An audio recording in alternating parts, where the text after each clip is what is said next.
Hey, man, I ain't gonna front, bro. I hate this subject, dog.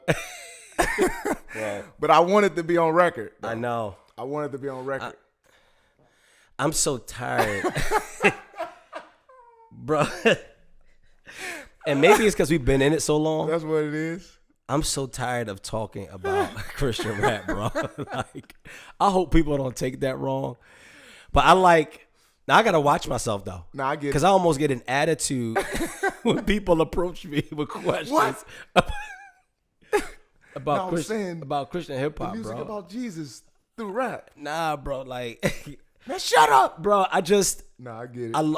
I've lost, and I don't know. I'm honestly conflicted. Like, I don't know if that's the wrong space for me to be in. Right. But I almost feel like there are certain conversations that once you get to a certain space, you just stop having. Like I just can't imagine Jay. Not that I'm a Jay, but I get it. Right. Yeah. But I can't imagine Jay still talking about stuff from 10 years ago. Right. I get it. You know what I'm saying? To me, he says, buy my old albums. Like, if that's what you want to hear from me. Yeah. Like, because there's an evolution. Anyway, but. Was that line spoke for all veterans. For all veterans. Yeah. That spoke for all veterans. Yeah, that was a boss line. Because we get that, don't we? Right, yeah. You know what I'm saying? People come up to us all the time like, yo, either wanting us to go to do an album like something we did early. You know what I'm saying? Trying to recreate that old energy. Trying to get you to recreate that. Yeah. Or them chasing the first high, which is unfair. Right. Yeah, wow. But anyway. That's a great analogy. Yeah. Or feeling like, or just like they're not trying to get you to go back. They just, they only want to listen to who you are. Right. So you're on album 8. Right. They on album 3. Right. And refuse. Like, I will not listen from album that 4. One song. Right. You're like, bro, I put out 6 more albums since then. Right. No, I get that. But it's so my mentality only got adjusted when Whitney Houston died. Okay. And it's a weird reference, right? Help me. But only, I still like struggle with the attitude part, but at least cognitively, I think I was, so when she passed, and all the highlight reels were of her special songs. So in one sense, your life, your musical legacy gets not reduced down, but summed up in those special moments, those certain songs. True. So I think in one sense, it's an honor, right, that people are nostalgic and reflecting on those special moments in their lives, those special songs from us. But the way it feels, you just feel like you're not growing with us, bro. Right. We're growing. True. Like, we've grown so much. Yeah, that's facts. No, that's a healthy challenge for the fan, though. Right. Which is also consider growing with us. Right. Like, let's do the nostalgic memory lane. Yeah. Like, man. But let's also, think about my recent contribution. Right. That's just fair. Because we're forward thinking. I wonder if the reason why they stop listening at a certain point is because they assume that what you're doing is, they already know what, like they feel like they already know. Yeah. Especially when you're 9, 10, 11 albums in. Yeah. Like, oh, we know, like, that's my story truth. Right. That's TBN truth. So it's like, they just assume, but you like, bro, we forward thinking. Like we're trying to push things ahead. Yeah. You know what I'm saying? Like, you know that if you stayed connected. Like, true. I don't know, bro. No, I totally agree. Yeah. I totally agree. And Nas just had a beef about. Nas was He snapped. He snapped. He like on Twitter, like, y'all bro, stop. reference it is written one more time. They like, this the 20th year anniversary. He like, stop. Like, I just put out a record with Ye last year. You know what I'm saying? He snapped. But we understood why he snapped. Like, we got that. Exactly. But But what that tells us is that we're not alone in it, though. Exactly. Yeah. It's an artist sentiment, a rapper sentiment. Right. You know what I mean? But all in all, I can appreciate the contribution Christian rap has done, and it's an honor to think that our music has given that same feeling to a cluster of people that it gave Nas's fans, Jay's fans, that they or so hung up on Yeah. a piece of art we did in obscurity, Right. put it out into the world, and now it's Right. that special to them that they can't forget it. Yeah. So in that way, I'm flattered, I'm Yeah. thankful, and I feel like Yeah. Christian rap has contributed a lot, and I think salute to so many of the dudes that went before us that laid the blueprint. They helped us understand Yeah. how to navigate it and maneuver in this. That was a dope thing to see develop Yeah. and to flourish. Yeah. Now, having said that, Yeah. I do now hindsight, and I do like that you and I are keen on keeping things in context. So what we're about to say will explain the context. Yeah. But is there a sense in which we were underserved in the way Christian rap was handed down to us? The structure of it, the ideology, the philosophy, as we used to say, and kind of setting the rules and the playbook for what it should look like. Were we underserved in a sense? I tend to say no, because I understand you can't get it all from any one That's good. person or group of people. So what I feel like, now again, that doesn't mean that we weren't that statement in and of itself still doesn't mean we weren't underserved. I just don't tend to interpret it that way, because I see it as people who gave us all that they knew to. So when I say underserved, I Yeah. probably need to explain it. What do you hear me saying? Okay. So when you say underserved, I think you're asking if what we were given was less than what we should have been. Like, should what we have been given should have been broader? Yeah. Like, was it pigeonholed? Is that what you're saying? Yeah, Was exactly. it pigeonholed to something that really could have potentially been more of a disservice than anything else? So is that what you mean? Yeah, nah. Right. Yeah, you're spot on. So to that, I'm saying I don't necessarily think that, because I think that we were just, it's like when you say about your parents, like, I think they did the best they could. Right. Yeah. I think what here it is. There wasn't much to pull from at the time that we started. Facts.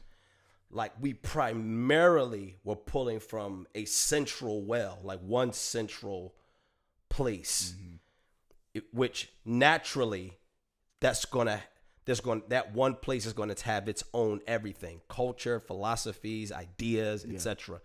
Because there weren't many other options when we started. Like, oh, they do that over here, they do it like this, or they say you should do it like this over here.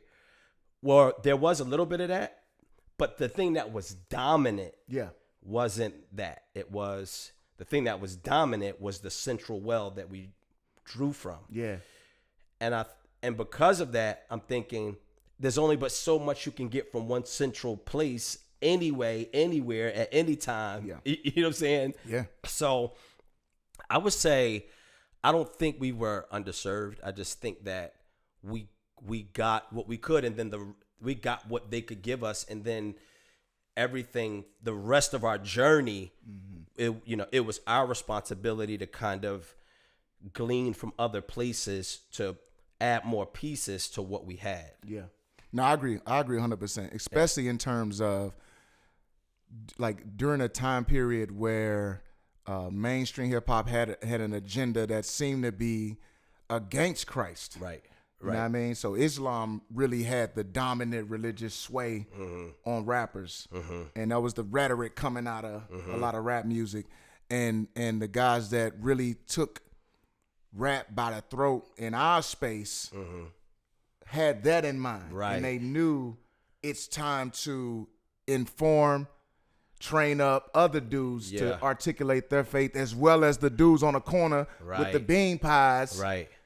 ready to bust heads Right. with their doctrine. You know That's what I mean? how you could be competitive then. Exactly. Right, yeah. And so I think I agree with you 100% in that it was necessary, it was helpful, and I also contend, bro, like when we talk about church history and these major movements, like we always give credence to, you know, the Great Awakening and all these American revivalistic movements. Wow. Bro, I contend that cross movement need to be named and numbered among those groups of guys and those groups of movements, bro. Yeah, I agree. Like just in terms of the contribution that they brought to the world, to Christianity, to the urban community, to the theological institutions, local churches. Yeah. Bro, the reach was widespread. Yeah. And honestly, and anybody that's doing anything now, for the most part, on any influential level, is somehow connected bro. to those guys. Some way branched off, touched by, influenced through the big homies. Yeah. You know what I'm saying? Yeah. So I agree 100% in terms of we were given the best of the best Yeah. at the time time. period. Yeah. You know what I mean? Yeah. The only thing I think as things evolved and developed where people started to feel underserved was in the area of, I guess, the broad spectrum of permission from God's view. So I think people start to feel like, man, why are you making me feel like if I am a Christian who loves rap music and wants to rap, that I have to do it this way? And there wasn't a lot of strong support in conversation that empowered them. There was always the like the backhand afterthought. Yeah, you can do that, but the emphasis wasn't laid on or placed on like, no, I'm empowering you. And I think that's where the deficit came in eventually, where people start to look back and kind of feel away. You know what I'm saying? So I think that's where the deficit was in people's minds, and the revolt was strong. Like people really acted out in anger, almost like you brought up parents. You know, I heard somebody say, everybody goes through the "I'm mad at my parents" phase, where you get of age and you start reflecting on what they didn't do for you, what they didn't offer you, and there's this sense of anger and rebellion you experience, and you start recalling almost everything that they did or didn't do. Yeah. And I think we hit that pocket in this market where we just spent a large portion of time just mad. You know what I'm saying? Like mad at our parents, our forefathers for not doing this, and they said this, and they didn't say that. Right. Which may just be a necessary part of grieving or growth, you know what I'm saying? Growing pains. But I like that it pushed us forward to the wider discussion of now how do we empower the young dudes? What's the category for cats that are Gen Zers? Gen Zers. Yeah. So I'm like the last tier of millennials. So I'm technically a millennial. And then the dudes underneath us, they don't care nothing about this conversation. Not at all. Like they probably they don't even pause. know it exists. Exactly. Yeah. You know what I mean? Like This they is X this news. mug out already. You right. feel me? But how do we talk to those guys and empower them in such a way that says, no, Christian rap did not fail you. Wow. It laid out the red carpet in one sense. Yeah. But there's more ground to lay. Well, I think what happened was like I feel like the lash, like I feel like the kickback was the movement towards like taking taking all the narrowness out of Christian hip hop. Like I feel like that was the kickback. Like which unfortunately that could be Christ, because he is like he's polarizing just in his essence, in his nature. Yeah. Right. So I think, and so that was the movement that followed the original movement. The movement that followed the original movement started with the fervor, the zeal, the passion, and even the emphasis on the mission as the original movement. And then eventually evolved, which is not bad at all. In fact, to me, the ways in which the second wave or the second movement evolved, was helpful in some ways. Like, it kind of goes back to one of the other podcasts where we talking about the business side of it, the marketing of it, like the strategy of it, like rollout, the rollout, like all that. This could be big business and not in a, right. We don't demonize business. We believe that comes from God. Of course, yeah. You know what I mean? So to watch it evolve, that was dope. But then it possibly devolved. Right. At some point it might have taken a turn for the worse. Yeah. Now, granted, again, that comes with the territory. You look at church history, you look at that you have to, till you find the middle, you go through that. You might, right. So, so I think that second wave was dope in a sense. Like it expanded our reach. Yeah. You know what I'm saying? Certainly. Right. It put more attention on, that's what we kind of wanted after a while. Yeah. We didn't start wanting, lights, camera, and action and more opportunity. Yeah. But over time, we like, oh no, there's a place for, we can use this. We could use that. Yeah. Right. Yeah. So we like, oh, this is dope. But then it made, so, but I think what ends up happening is whatever part of that second wave was a devolution, the new wave. Yeah. Because got a double portion because what leadership does in moderation, fellowship will do in excess. Beautiful. Yeah. You see what I mean? Yeah. So now the worst parts of a good thing ends up being adopted by this third wave. Now that mug is on Percocet crazy. It can be. It can be. Yeah. So now the third wave is in an identity crisis. Yeah. The one thing that we drew from, like, we were clear. Yeah. Even if it was a little off, right, kilter, or off here, off there, we were clear. Like, this is who we are. You know what I'm saying? No, facts, bro. Right. Yeah. But this generation now, the Gen Zers of Christian hip hop, I think that what they struggle with, because of the devolution of the second wave, again, the devolution was only a part of what happened in the second wave. Right. I think there was an evolution that was dope in the second wave. Correct. And good for all of us. But the part of it that was off kilter, this third wave is like they took it, but with it came a lack of identity. So now the third wave is like, now who are we? Yeah. What are we supposed to do with this? Right. Like, I know I'm a Christian. I know I got this gift. I know I'm not quite sure what to do with what I have, though, because we didn't really have many teachers. All we could do was look at what the first wave did, the second wave did, and all the, like, whatever happened in between, and try to grab little pieces. It's good, bro. From each one of them. Yeah. And make the most of it. Now let's just make the most of who we are most inclined to grab, to pull from. Yeah. You know what I'm saying? Yeah. So I feel like, facts. You feel me? So I think that this wave now is in that crisis, that identity crisis, that puberty. Like, right, yeah. I don't know who trying to I figure am. it I out. hate my parents. I like I'm emo one day, the next day I'm conservative. Jesus everything. Right. Then you confused the next day. You know what I'm saying? Right. So I feel like what this goes back to another podcast where we saying, no, but this is why we're saying, if we could all find a way to touch each other, like the Gen Zers, like grab a KB. Yeah. You know what I'm saying? Like lit. pull on KB, call them. Right. You know what I'm saying? Yeah. DM them. I don't say that, because then they're going to be like, man, I hit him up. All right. He didn't respond to me on the DM. KB like.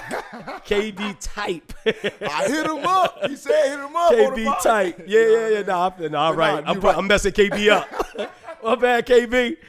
But you know what I'm saying? No, I get it. You see what I'm saying? Like, facts. So it's like, I feel like the Gen Zers are in this identity crisis. But if they pulled on, I don't think some of them are. Some of them are. No, definitely. Like, we get the phone calls, true, you know what I'm saying? Yeah. The ones that are like, nah, we know we need this. Right. Like, we grew up on y'all, blah, blah, blah. And granted, they can reach out to the people we influence as well. Exactly. That may not be rappers. It might not be, exactly. Yeah. It might not be rappers. But it's like, oh, y'all from that era? Right. And y'all got some of that? Right. Bust it up with us about exactly some of the stuff that you got from that era. Exactly. Yeah. So anyway, I don't know if that answer. I don't even know. Nah, if it that does. speaks to That's the question, beautiful, but bro. That's beautiful. I love it's that. just the cycles, I think, that I'm talking about. Yeah, and I think my heart is where I would love to see, more gap bridging is in empowering and being able to train up and vouch for young dudes who choose to do rap, but not in the systematic, didactic way of old. Right. I think the systematic, didactic way of old needs to forever be around. As an anchor. As an anchor, it's helpful. Yeah. Why not? It's a free country. Yeah. And the Lord uses it. And we can pass the ball to one another. But I do think there's a sense in which, and again, salute to the homie Luther, really what he helped me understand was this idea of vocation. Once God saves you, you're justified by faith. Now you get busy this way. And in that sense, you're serving your neighbor in every regard, as a mother, as a father, as a brother, as a rapper. So if you rap, there's a way to do rap music and talk about regular topics, but still not disrespect God, still not go outside of the boundaries of the Christian worldview, but be in the mix with the mainstream community, right? But in such a way where you're hearing from us. Yeah. We support you. That is a valid way to do music. That's the thing we didn't give. True. That's true. Where it's like, no, you should rap like that. Empower. To empower. Right. Like that is a way that God can use you to serve your neighbor and to endorse it. But then stay close to him in terms of mentorship, discipleship, if you want to use that term, but really just being on deck to help people think through their faith as they walk it out. Yeah. You know what I mean? So when they get into mainstream spaces, they know how to function there. Yeah. Not solely through us. Yeah. But also because they got the homies that they can talk to and discuss. Man, I was just chopping it up with so-and-so, and he brought up this idea. What you think about that? And they had that kind of connectivity. And I think in that way, as we disperse and export music out to the world, we getting the best of both worlds. Right. So we got dudes who gonna give you that solid unpacking of New Testament ideas, church history. You got dudes that's just got great senses of humor, great sense of hook, beat selection, artsy, and they gonna get out there and mesh with the who's who of rap music, and they'll be able to be a light in a world that typically you can't get in. Right. That's what Andy says. Andy says at first, he said when he heard, I think it was Moment of Truth, and he's like, that's the first time I ever heard the word propitiation. I was like, what is this? Right. This sounds like something. I don't know what this is. Look this up. Dictionary.com. Right. And he said, so early on, he was influenced by and inspired by the likes of myself, maybe Crossman, I'm not sure. I know you, Deuce. I heard him say okay, Deuce. Yeah. So he comes into Christian hip hop thinking that's how you do it. Right. And that's part of, I think, what you're saying. Correct me if I'm wrong, but nah, absolutely. I feel like that's what you're saying. Like to be totally free. Yeah. Like to not feel like the obligated to do this thing any certain way, except within the boundaries of what thus saith the Lord, what God has said. Yeah. And in this era, not feeling obligated to not do and what we do. Wow. Because some people may be drawn to what we do, but feel obligated to not do it. Wow. Yeah. So it works both ways. Both ways. You know what I mean? So, that's it. Facts. These are things we never said. Hey. Make sure you hit that notification bell after you subscribe. You don't want to miss this complicated-ish